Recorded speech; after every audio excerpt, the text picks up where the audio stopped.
Hi ಎಲ್ರಿಗೂ ನಮಸ್ತೆ. ನಾವು ಇವತ್ತು ಚಿಕನ್ ಪೆಪ್ಪರ್ ಡ್ರೈ ಮಾಡೋಣ. ಬೇಕು ಅಂತ ನೋಡ್ಕೊಳ್ಳೋಣ. ಬೆಳ್ಳುಳ್ಳಿ, ಶುಂಠಿ ಬೆಳ್ಳುಳ್ಳಿ ಪೇಸ್ಟ್, ಮೆಣಸಿನ ಪುಡಿ, ಹಾಗೆ ಅರಿಶಿನ ಪುಡಿ ಹಾಕಿ ತೊಳೆದಿಟ್ಟಿರುವಂಥ ಚಿಕನ್, ಈರುಳ್ಳಿ, ಕರಿಬೇವಿನ ಸೊಪ್ಪು, ಕೊತ್ತಂಬರಿ ಸೊಪ್ಪು, ನಿಂಬೆಹಣ್ಣು, 2 ಸಣ್ಣದಾಗಿ ಹಚ್ಚಿರುವಂಥ ಹಸಿರು ಮೆಣಸಿನಕಾಯಿ. ಚಿಕನಲ್ಲಿ ಪೆಪ್ಪರ್ ಫ್ರೈ ಮಾಡೋಣ. ಪ್ಯಾನ್ ಇಟ್ಕೊಂಡಿದ್ದೀನಿ. ಆಯಿಲ್ ಹಾಕೊಳ್ಳೋಣ.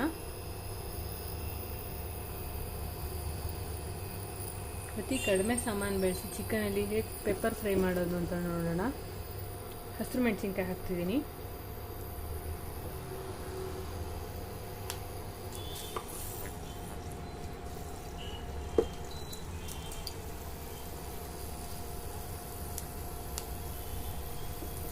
ಸ್ವಲ್ಪ ಬೆಳ್ಳುಳ್ಳಿ ಹಾಕ್ತಿದ್ದೀನಿ, ಜಜ್ಜಿಟ್ಕೊಂಡಿದ್ದೀನಿ.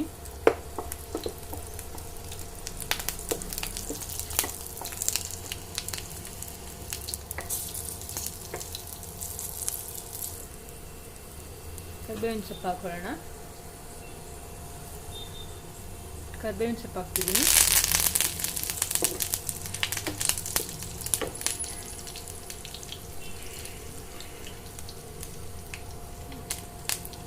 ಈರುಳ್ಳಿ ಹಾಕೊಳ್ಳೋಣ.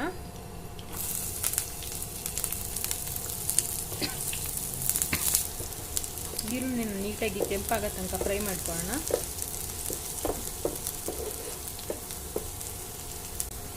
ಶುಂಠಿ ಬೆಳ್ಳುಳ್ಳಿ ಪೇಸ್ಟ್ ಹಾಕೋತಾ ಇದ್ದೀನಿ. ಆಲ್ರೆಡಿ ಬೆಳ್ಳುಳ್ಳಿ ಹಾಕೊಂಡಿದ್ದು, ಹಾಗೆ ಶುಂಠಿ ಬೆಳ್ಳುಳ್ಳಿ ಪೇಸ್ಟ್ ಹಾಕೋತಾ ಇದ್ದೀನಿ.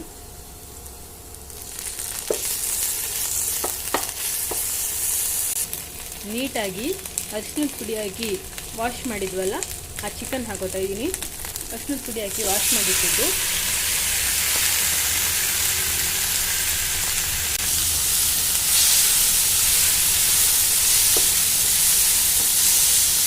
ತುಂಬ ಸಿಂಪಲ್ ಆಗುತ್ತೆ. ಎಲ್ಲ ಒಂದ್ಸಲ ಟ್ರೈ ಮಾಡಿ.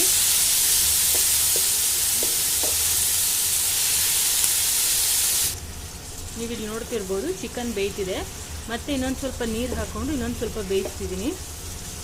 ಹಸಿ ವಾಸನೆ ಎಲ್ಲ ಹೋದರೆ ಚೆನ್ನಾಗಾಗುತ್ತೆ. ಫ್ರೈ ಮಾಡ್ತಿರೋದ್ರಿಂದ ಡ್ರೈ ಅಲ್ವಾ, ಸೊ ಹಾಗಾಗಿ ಹಸಿ ವಾಸನೆ ಹೋಗಲಿ ಅನ್ನೋ ಕಾರಣಕ್ಕೋಸ್ಕರ. ಯಾವಾಗಲೂ ಹೋಟ್ಲಲ್ಲಿ ತಿನ್ನೋ ಬದಲು ಒಂದು ಸಲ ಮನೇಲಿ ಟ್ರೈ ಮಾಡಿ. ತುಂಬ ಚೆನ್ನಾಗಾಗುತ್ತೆ. ತುಂಬ ಕಡಿಮೆ ಇಂಗ್ರೀಡಿಯೆಂಟ್ಸಿಂದ ಸೂಪರಾಗುತ್ತೆ. ಹೆಲ್ದಿಯಾಗಿ ಕೂಡ ಇರುತ್ತೆ. ಈಗ ಸ್ವಲ್ಪ ಉಪ್ಪು ಹಾಕ್ಕೊತೀನಿ. ಅದು ಆಲ್ರೆಡಿ ಎಣ್ಣೆ ಬಿಡ್ತಿದೆ, ನಿಮಗೆ ಕಾಣಿಸ್ತಿರ್ಬೇಕು. ಒಂದು 1/4 ಸ್ಪೂನಷ್ಟು ಹಾಕೊಳ್ಳಿ, ಸಾಕಾಗುತ್ತೆ.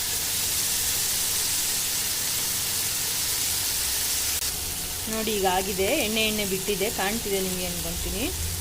ಇವಾಗ ಸ್ವಲ್ಪ ಮೆಣಸಿನ ಪುಡಿ, ಮ್ಯಾಕ್ಸಿಮಮ್ ಮನೆಯಲ್ಲೇ ಮೆಣಸಿನಕಾಳನ್ನ ಪುಡಿ ಮಾಡಿ ಹಾಕಿ, ತುಂಬ ಟೇಸ್ಟ್ ಚೆನ್ನಾಗಿರುತ್ತೆ.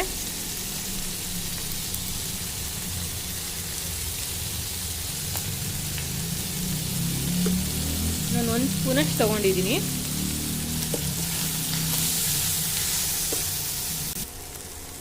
ನೀವೀಗ ನೋಡ್ತಿರ್ಬೋದು, ಸಖತ್ತಾಗಿದೆ. ಒಂದೇ 1 ಸ್ಪೂನಷ್ಟು ನೀರು ಹಾಕಿ, ಉಪ್ಪು ಹಾಕಿದ್ವಲ್ಲ ಅದನ್ನು ಕುಡಿಲಿ ಅನ್ನೋ ಕಾರಣಕ್ಕೋಸ್ಕರ. ನೀವಿಲ್ಲಿ ನೋಡ್ತಿರ್ಬೋದು, ಈಗ ಆಗಿದೆ ಇದು.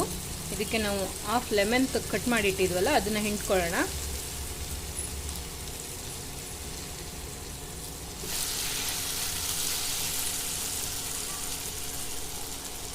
ಈಗ ಆಗಿದೆ.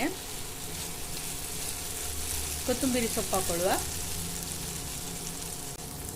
ಚಿಕನ್ ಪೆಪ್ಪರ್ ಫ್ರೈ ರೆಡಿ ಆಗಿದೆ. ಈಗ ಅದು ನೀವಿಲ್ಲಿ ನೋಡ್ತಿರ್ಬೋದು, ಚಿಕನ್ ಪೆಪ್ಪರ್ ಫ್ರೈ ರೆಡಿ ಆಗಿದೆ. Full dry. ಎಲ್ಲರೂ ಒಂದ್ಸಲ ಟ್ರೈ ಮಾಡಿ, ಸಖತ್ತಾಗಿ ಬರುತ್ತೆ. Thank you.